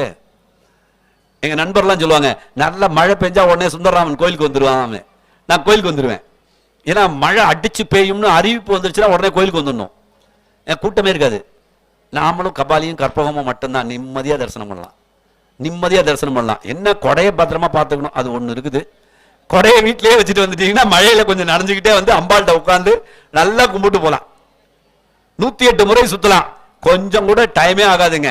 கரெக்டா 1 மணி நேரம் 5 நிமிடத்துக்குள்ள முடிஞ்சிடும். 65 நிமிடத்துக்குள்ள 108 முறை சுத்திடலாம் அம்பாள் சன்னதிய. சாமி சன்னதியா இருந்தா 75 நிமிஷத்துல சுத்திடலாம், 1.25 மணி நேரத்துல சுத்திடலாம். நீங்க மழை பெஞ்சா இம்மிடியட்டா வந்து பாருங்க, கரெக்டா 65 நிமிடங்கள்ல அம்பாள் சன்னதியை 108 முறை சுத்திடலாம். 75 நிமிஷத்துல சாமி சன்னதியை 108 முறை சுத்திடலாம். கூட்டமே இருக்காது, நீங்க மட்டும்தான் இருப்பீங்க. நல்ல சாமியோட ஏகாந்தமா பேசிக்கிட்டே ஒவ்வொரு சுத்துக்கும் சாமியை பார்த்து பார்த்து, இந்த ஒரு சுத்து சுத்திட்டேன், உடனே என்ன வெளியில எங்கேயும் சுத்த வைக்காத அப்படின்னு சொல்லிட்டே சுத்தலாம். வேற எங்கேயும் போய் சுத்த வைக்காத, பணத்து பின்னால சுத்த வைக்காத, பொண்ணு பின்னால சுத்த வைக்காத, நகை பண்ணால சுத்த வைக்காத, மண்ணு பின்னால சுத்த வைக்காத. இங்கேயே சுத்தி முடிச்சிடுறேன், உன்னையே சுத்தி முடிச்சிடுறேன். வேற எங்கேயும் சுத்தக்கூடாது, கடக்கக்கூடாது. அது ரொம்ப முக்கியம். நட சாத்தியத்துல போய் சேரணும். கடந்துட்டா அது வேற இருக்குது. என்னத்த சாமியை கும்பிட்டானே தெரியல அப்படிம்பாங்க. சாமியை கும்பிட்டானா, என்ன சாமி கும்பிட்டான், அப்படி கும்பிட்டுதான் அவர்ல வந்து அருள் பண்ணிருக்கணும் அப்படின்ட்டுவாங்க. அதனால்தான் இறந்த பின்னாலே எழுதுக தீர்ப்பு, கண்ணதாசனோட வரி. நான் இருக்கும்போது சொல்லி பயனில்ல. அவருடைய புண்ணியம் எப்ப தெரியும்? இறந்து போனதற்கு பிறகுதான் தெரியும். அது வரையில அவங்க பாவ புண்ணிய கணக்கு அப்படியே இருக்கும். இறப்பே சந்தேகமா இருக்குன்னா அவ்வளவு பாவம் பண்ணிருக்காங்கன்னு அர்த்தம். எப்படி செத்தானே தெரியலையா, அதுதான் அவ்வளவு பாவம் பண்ணிருக்கான்னு அர்த்தம். அப்ப ரொம்ப கவனமா இருக்கணும். எங்க இருக்கானே அவனுக்கு தெரியல, அவன் அவ்வளவு பண்ணிருக்கிறான்னு அர்த்தம். இருப்பு தெரியணுங்க. நம்ம இந்த உலகத்துல இருப்பு தெரியணும். இறையருளால் இருந்து கொண்டிருக்கிறோம் என்கின்ற நினைவோடு இருக்க வேண்டும். கையால் தொழுது தலை சாய்த்து உள்ளம் கசிவார்கள். நாங்க தான் கையால வணங்குறோமேங்க, தலையை சாய்க்கிறோமேங்க, இதெல்லாம் நம்ம சொல்லிடுவோம்ல. ஞானசம்பந்தர் அடுத்த வரி போட்டாரு, உள்ளம் கசிவார்கள். உள்ளம் கசியணும், அதுதான் நமக்கு இல்லையே. உள்ளம் கசிய மாட்டேங்குதே. உள்ளம் பெரும் கோயில் ஊனுடம்பு ஆலயம், வள்ளல் பிரானுக்கு வாய் கோபுர வாசல், தெள்ளத் தெளிந்தார்க்கு சீவன் சிவலிங்கம், கள்ளப்புலனைந்தும் காணாமணி விளக்கேன்னு திருமூலருடையது. இதுக்கு விளக்கம் சொல்லிக்கிட்டே வரும்போது உள்ளம் பெரும் கோயில் அப்படின்னு ஒரு விளக்கத்தை எடுத்து சொல்றோம். கிட்டத்தட்ட நம்ம உடம்பு தான் கோயில் அப்படின்னு பேசுறோம். பேசி முடிச்சுட்டு வந்த உடனே ஒரு பையன் கேட்டான், சார் கோயிலுக்கெல்லாம் 12 வருஷத்துக்கு ஒரு முறை கும்பாபிஷேகம் நடக்குதுல்ல, நீங்க இந்த உடம்பு தான் கோயில்னு சொல்லிட்டீங்க, நமக்கு எப்ப குடமுழுக்குன்றான். நமக்கு எப்ப குடமுழுக்கு? குடமுழுக்குன்னா என்னன்னு தெரியுங்களா? ஜீர்ணோத்தாரண அஷ்டபந்தன அப்படின்லாம் போட்டிருக்கோம். இப்ப இந்த கும்பாபிஷேகத்தை புனருத்தாரண அப்படின்னு போட்டிருக்கோம். அப்படின்னா ஒண்ணும் இல்லை, அதை புதுப்பித்து அதை மீண்டும் உயிரூட்டி வழிபாட்டுக்குரிய தலமாக மாற்றுவதற்கு பெயர் கும்பாபிஷேகம்னு பேர். அப்போ இந்த உடம்புக்கு கும்பாபிஷேகம் அப்படின்னா, இது நாள் வரையிலும் நான் இறைவனை நினைத்து வணங்கவில்லையே என்று நீங்கள் என்றைக்கு கருதி உங்கள் மனம் நொந்து போய் கண்ணீர் விடுகின்றீர்களோ அப்போ உங்க உடம்புக்கு கும்பாபிஷேகம் நடந்துருச்சு. நம்ம ஆனா அப்படிலாம் பண்ணவே மாட்டான்னு வச்சுங்க. நான் எவ்வளவு சாமி கும்பிட்டேன் தெரியுமா? நான் கும்பிட்ட மாதிரி ஒரு ரூபாய் கும்பிட்டு இருக்க முடியாது. இப்படி நமக்கு உள்ளுக்குள்ள ஒரு கர்வம் வேற உண்டுங்க. உள்ளுக்குள்ள ஒரு கர்வம் வேற உண்டு. அன்னைக்கு ஒருத்தர் கேட்கிறாரு, சார் 20 வருஷமாவா பேசிக்கிட்டு இருக்கிறீங்க அப்படின்னாரு. நான் சொன்னேன், சத்தமா சொல்லாதீங்க. ஏன்? புண்ணியம் போயிட போகுது, புண்ணியம் போயிட போகுது. அவன் ஏதோ வச்சிருக்கிறான், பேசிட்டு போடா போட அப்படின்றான். ஒரு பக்கம் பாடினாலும் ஒரு பக்கம் எடுத்தாலும் சேர்லாம் எடுத்து போட்டு நம்மளே இறைவன் திருத்தொண்டு தானே இது என்று நினைத்து செய்தால் எத்தனை காலமானாலும் செய்ய வைப்பான். இதெல்லாம் நான் செய்யணுமா, நான் பேச்சாளர் அப்படின்னு நினைச்சா அந்த வினாடி தூக்கி போட்டுருவான். அந்த வினாடி தூக்கி போட்டுருவான். அதுக்கப்புறம் நீங்க அவன்கிட்ட இடம் கேட்க முடியாது. அதனால உள்ளம் கசிவார்கள். யார் உள்ளம் கசிந்து இறைவனை வணங்குகின்றார்களோ, போலியா அழறது இல்லைங்க. திரும்பவும் சொல்றேன், சாமியை பார்த்தோம் அப்படியே கொள்ள தண்ணி, அதெல்லாம் வேலைக்கு ஆகாது. நிஜமாவே வேதனைப்படணும். நான் இத்தனை நாள் சாமி கும்பிடலையே, 24 மணி நேரத்துல நான் ஒரு நிமிஷம் கூட சாமியை நினைக்கலையே, இல்லையா? வேற எத்தனையோ நினைச்சோம். சும்மா ஒரு கணக்கு போட்டு பாருங்களேன், எத்தனை நிமிஷம் நினைக்கிறீங்கன்னு. எத்தனை நிமிஷம் வேணாம், எங்க குருநாதர் சொல்ற மாதிரி எத்தனை செகண்ட்ஸ் நினைக்கிறீங்கன்னு கணக்கு போடுங்களேன். வாய் சொல்றது இல்லைங்க. நான் 5 மணி நேரம் பூஜை பண்ண தெரியுமா? எங்க குருநாதர் ஒருத்தன் கேட்பார், 36 முறை நான் கந்தசஷ்டி கவசம் படிச்சேன். முருகனை எத்தனை ட்ரிப்பு நினைச்ச?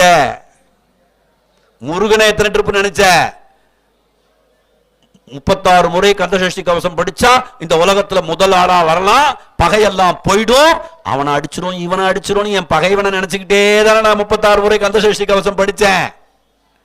முருகனை நினைச்சுக்கிட்டே எங்க படிச்சேன்? இல்லையா? சூரபத்மனை நினைச்சுக்கிட்டே நான் கந்தசஷ்டி கவசம் படிச்சுட்டு முருகனோட அருள் கிடைக்கும்னா எப்படி கிடைக்கும்? அதனாலதான் பூஜை பண்ணும்போது பாத்தீங்கன்னா எல்லாரும் ரொம்ப கோபமாயிடுவாங்க. நீங்க பாத்தீங்கன்னா தெரியும். நம்ம வீட்டில் அதுக்கு ஒரு பழமொழி வேற வச்சிருப்பாங்க, கோபம் இருக்கிற இடத்துல குணம் இருக்கும்னு. அதெல்லாம் கிடையவே கிடையாது. அதெல்லாம் எவனோ கலப்பி விட்டது. கோபப்பட்டா அது கோபம், அவ்வளவுதான்.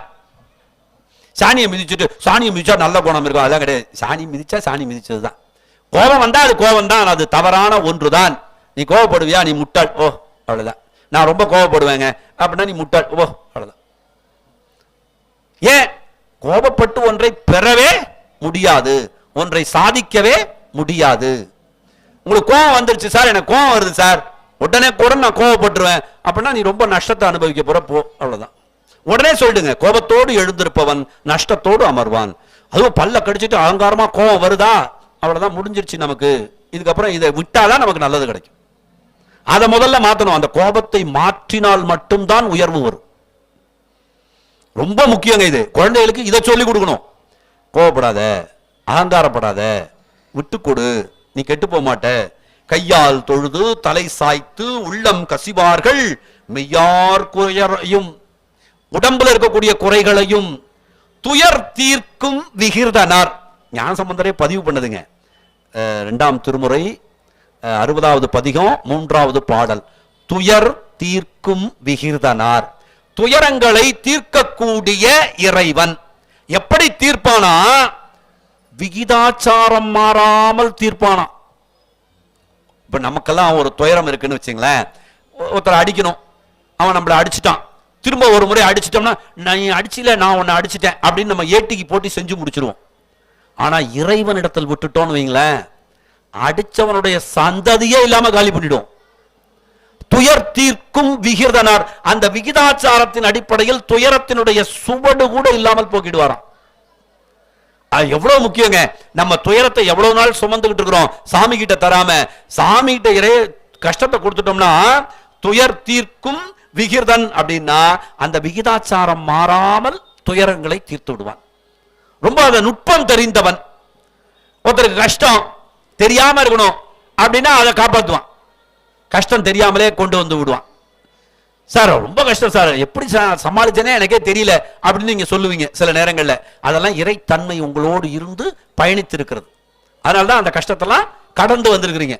என்னோட சாமர்த்தியம் அப்படிலாம் பேசிடாதீங்க. அதெல்லாம் என்னோட சாமர்த்தியம், நமக்கு சாமர்த்தியமே கிடையாது. அவன் உள்ள உட்கார்ந்து இருக்கிறதுனாலதான் நமக்கு இந்த அறிவு இருக்குது. அவன் உள்ள இல்லைன்னா இந்த அறிவு இருக்காது. துயர் தீர்க்கும் விகிர்தனார் நெய்யாடுதல் அஞ்சுடையார். நெய்யோடு சேர்ந்து 5 அவனுக்கு விருப்பமானது.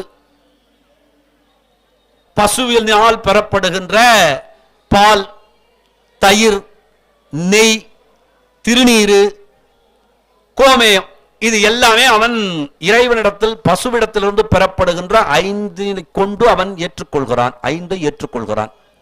அப்போ யோசிச்சு பாருங்க, இந்த 5ம் பசுவிடத்திலிருந்து வருகிறது. அதனால்தான் பசுவிற்கோர் வாயுரை. திருமூலர் காலம்பரை பசுவுக்கு ஒரு முறை ஏதாவது ஒரு உணவு கொடுத்துட்டு உங்க வேலைகளை தொடங்கினீங்கன்னா நல்லா நடக்கும். எப்படி இந்த வேலையெல்லாம் உடனே உடனே முடியுது அப்படின்னா பசுவுக்கு நீங்க உணவு கொடுத்துருக்கீங்க, அதனால அது நடக்குது.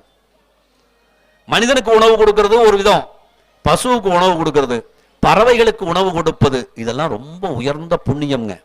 இப்ப அடுத்து வரக்கூடிய கோடை காலத்துல உங்க வீட்டு மாடியில ஒரு சின்ன பறவைக்கு ஒரு சின்ன கப்புல ஒரு தண்ணி வச்சீங்கன்னா போதும், அவ்வளவு புண்ணியம். வீட்டில் வீணா போற தானியங்களை கொஞ்சம் தூவி விட்டீங்கன்னா அது சாப்பிடும், அவ்வளவு புண்ணியம். குழந்தை பேரு உடனடியா வாய்க்கும், குழந்தை பேரு உடனடியா வாய்க்கும். செல்வம் வீணா செலவழியாது, மருந்து மாத்திரைன்னு போகாது, நல்லபடியா செலவழியும், நல்லதுக்கு செலவழியும். பறவைகளை ரட்சித்தால், பசுவை ரட்சிச்சா உங்க வீடு சுபிக்ஷமா இருக்கும்.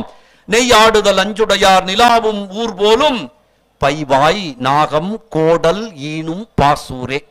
விஷமுடைய பாம்பை கையில வச்சிருக்கிறான், விஷம் உடையவனை கையில வச்சிருக்கிறான்.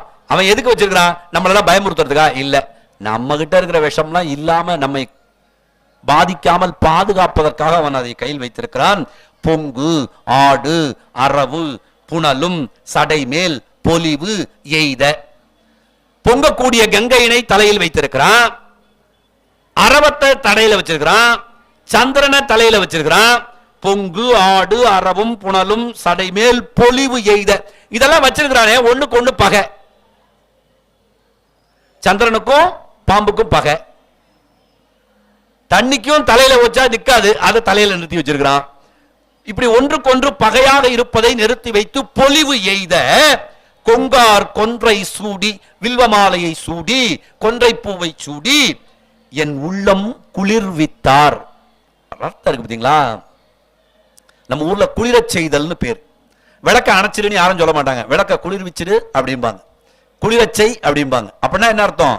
விளக்க பக்குவப்படுத்து, குளிரச்சை அப்படின்னு பொருள். நம்ம ஊர்ல நல்ல வார்த்தைகளை பேசி இருக்கிறாங்க.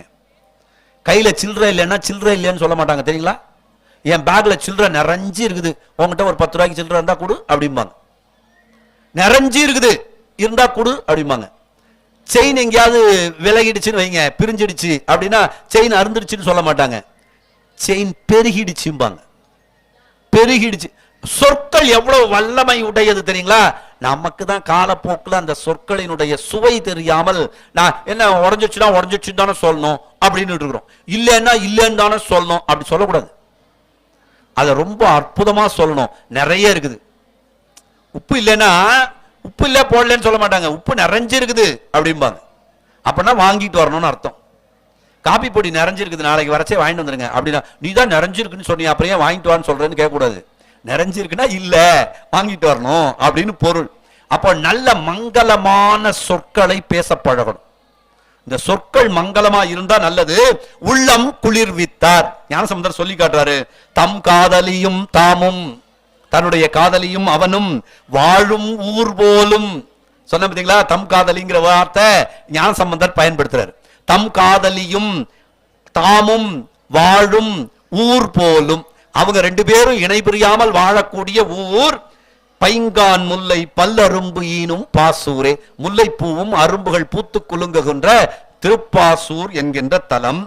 ஆடல் புரியும் ஐவாய். 5 புலன்களும் நமக்கு ஆடல் புரிகின்றன. என்ன விதமா ஆடல் புரியுது?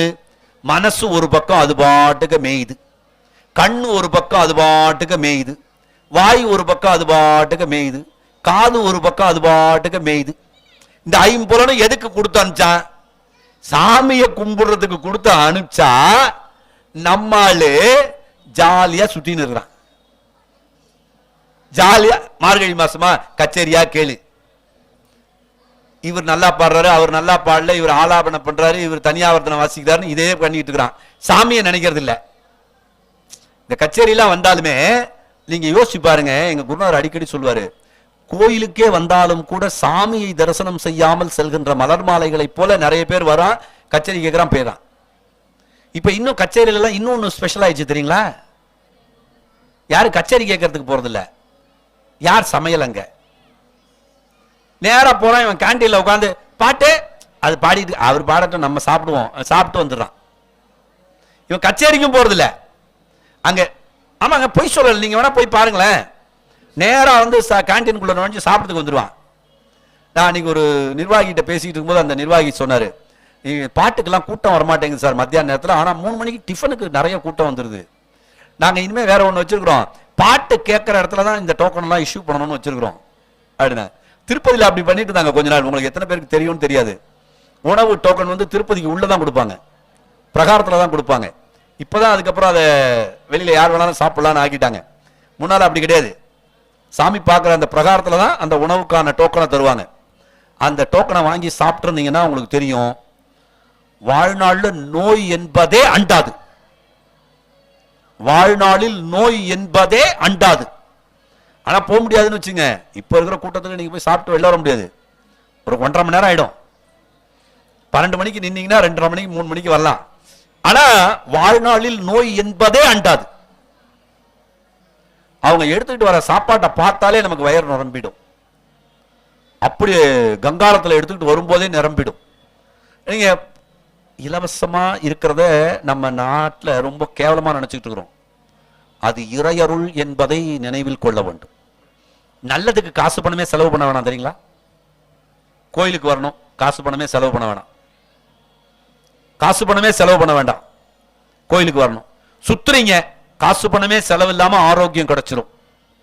ஆனா நீங்க மற்ற விஷயம் எதை எடுங்க, எல்லாமே காசு பணம் செலவு பண்ணினா தான் கிடைக்கும். ஒரு மாலுக்கு போனீங்கன்னா தெரியும், உங்க பை காலி ஆயிடும். சும்மா தான் போயிட்டு வரோம், அப்படி ஒரு பார்வை பார்த்துட்டு வந்துருவோம், விசிட்டிங் தான், வரும்போது ஏட்ட பிடிச்சிட்டு வந்துருவான், அது சீப்பா கிடைக்குதுன்னு. நான் எங்க ஊர்ல எங்க குருநாதர் அடிக்கடி சொல்லுவாரு, எல்லாத்துக்கும் மால்னு பேர் வச்சுட்டான், திருமாலை நினைவுபடுத்துறான், அப்பவும் யாருக்கும் திருமால் ஞாபகத்துக்கு வர மாட்டேங்கிறார். ஏன்னா அவன் சர்வ வியாபியா எடுத்த அந்த வடிவம் இருக்குல்ல, அதுதான், அதனாலதான் அதை மால்னு வச்சான். ஆனா அது எவனும் மால்னு புரிஞ்சுக்கிறதே இல்லை, எல்லாம் கிடைக்கும்னு நினைச்சுக்கிறான். அது திருமாலை நினைவுபடுத்த வேண்டிய ஒன்று. தம் காதலையும் தாமும் வாழும் ஊர் போலும் பைங்கான் முல்லை பல்லரம்பு ஈனும் பாசூரே, ஆடல் புரியும் ஐவாய் அரவு ஒன்று அரைச்சாத்தும் சேடச் செல்வர் சிந்தையுள் என்றும் பிரியாதார், வாடல் தலையில் பலிதேர் கையார் ஊர் போலும் பாடல் குயில்கள் பயில் பூஞ்சோலை பாசூரே அப்படின்னு சொல்லி 11வது பாசுரத்துல அதிகத்துல ஊனம் இலராய் உம்பர் வானத்து உறைவாரே, எந்த விதமான துன்பமும் இல்லாமல் இறைவனோடு இரண்டர கலப்பார்கள் என்று பேசக்கூடிய அடியார் ஏத்த அருள் செய்வார். யாரெல்லாம் அடியவர்கள் ஏத்தி புகழ்கின்றார்களோ அவர்கள் அத்துணை பேருக்கும் அருள் செய்யக்கூடிய அருள்மிகு பாசூர்நாதர், பசுபதி நாயகி உடனுரை அருள்மிகு பாசூர்நாதர். இந்த சுவாமி அம்பாள் பேரை கேட்டா மாத்திரத்துல மனக்கவலை தீரும், துன்பங்கள் துயரங்கள் போகும், நாக தோஷம் விலகக்கூடிய திருப்பாசூர் என்கின்ற தலத்தை இன்றைக்கு நாம் சிந்தித்திருக்கிறோம். அடுத்தது ஞாயிற்றுக்கிழமை வருது, 15/2/2026 திருவெண்காடு என்கின்ற தலத்தை சிந்திக்கிறோம். புதன் ஸ்தலம். அங்க 3 தீர்த்தம் இருக்குது. ஒன்னு சந்திர தீர்த்தம், இன்னொன்னு சூரிய தீர்த்தம், இன்னொன்று அக்னி தீர்த்தம் அப்படின்னு 3 தீர்த்தங்கள் இருக்கு. 3 தீர்த்தத்திலையும் குளித்து இறைவனை வழிபட்டால் புதன் சரியா இல்லாதவர்களுக்கு அந்த வினை தீரும். அந்த திருவெண்காட்டு தலத்தை நாம் சிந்திக்க இருக்கிறோம் அப்படிங்கிறத சொல்லி, இதுகாரும் இருந்து செவிமடுத்த உங்கள் இல்லமும் உள்ளமும் என்றென்றும் பலத்தோடும் நலத்தோடும் மகிழ்வோடும் இருக்க இறைவன் திருவருள் செய்ய வேண்டும் என்கின்ற பிரார்த்தனையை முன்னெடுத்து, கொஞ்சம் கூடுதலா 2-3 நிமிஷம் கூடுதலா ஆயிடுச்சு, மன்னிக்கணும் என்பதையும் விண்ணப்பமாக வைத்து, நீருண்டு பொழிகின்ற காருண்டு விளைகின்ற நிலருண்டு பலனமுண்டு நிதியுண்டு துதியுண்டு மதியுண்டு கதிகொண்ட நெறியுண்டு நிலையுமுண்டு ஊருண்டு பேருண்டு உடையுண்டு கொடையுண்டு உண்டு உண்டு மகிழவே உணவுண்டு சாந்தமொரு முளமுண்டு வளமுண்டு தேருண்டு கரியுண்டு பரியுண்டு மற்றுள்ள செல்வங்கள் யாவும் உண்டு எனச் சொல்லி நல்லதொரு வாய்ப்பினுக்கு நன்றி பாராட்டி விடைபெறுகிறேன். நன்றி, வணக்கம்.